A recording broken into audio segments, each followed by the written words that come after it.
Territoire non loin de Belfort, mais situé en Haute-Saône. Là, le soleil s'endort aux couleurs d'aquarelle, de rouge et de jaune. À Héricourt, la vie se balance au rythme de celle qui, parée d'un cercle d'or, jour et nuit nous ensorcelle. Quand il n'y a pas de bruit, ça fait drôle, quoi. Le bruit des machines, le tic-tac, tout ça, c'est un bruit qu'on a habitué. Et puis, le jour où on l'entend plus, ben, c'est mort. Claude Converset créait au péril de ses mains les parties taillées dans la masse de ce qui va devenir une fierté régionale, une horloge comtoise. Ah, les panneaux, voilà les panneaux à sculpter. En cet atelier se dessine petit à petit la silhouette de ces dames de bois. Les comtoises sont ici réalisées sur commande, taille, forme et sculpture. Tout est façonné de main d'homme. Le respect d'une tradition familiale. Mon père a créé son atelier ici en 1958 et j'ai toujours vécu là. Donc j'ai appris le métier sur le tas depuis tout gosse. On était dans les copeaux, on s'amusait avec la sciure. C'est mon frère Claude qui m'a appris à sculpter. Et puis maintenant, bon, j'ai pris le relais. Ça fait plus de 30 ans que je sculpte aujourd'hui.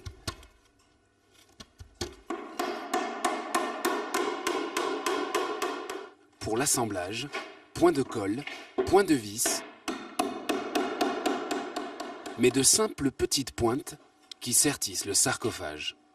Celles que l'on nomme également moraises ou morbier, tantôt debout, tantôt couché, après avoir été montées puis colorées, se retrouvent fin prêtes à accueillir le mécanisme inchangé depuis le XVIIIe siècle.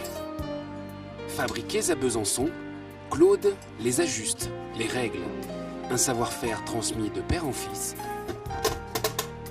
des années de connaissances qui s'écoulent trop rapidement. Moderne et modulable, tout en conservant un cœur mécanique authentique, cette horloge comtoise New Look est tout simplement révolutionnaire. Destinée à s'intégrer dans les intérieurs d'aujourd'hui, elle a été conçue en atelier pour devenir un produit tendance et revaloriser l'image de la bonne vieille comtoise.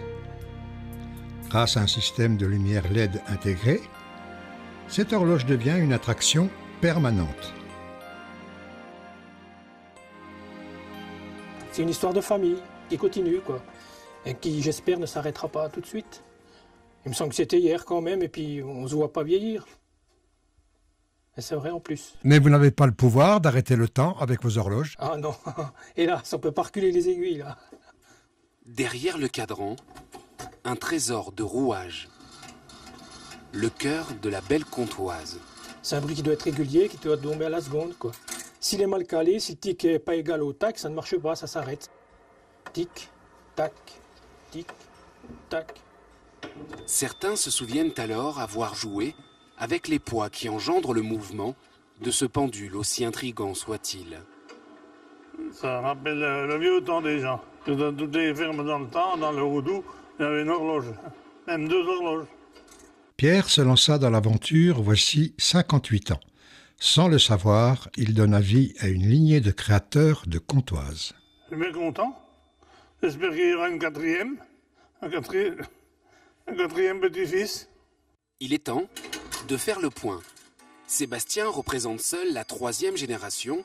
Il est le fils de Claude. Ce dernier a tout appris à son frère cadet, Alain, devenu sculpteur. Tous 3 reprennent le flambeau de leur père et grand-père. Pierre, à 88 ans, porte fièrement et avec longévité le secret des horloges Converset. Des comtoises dans l'air du temps, pas prêtes à s'éclipser.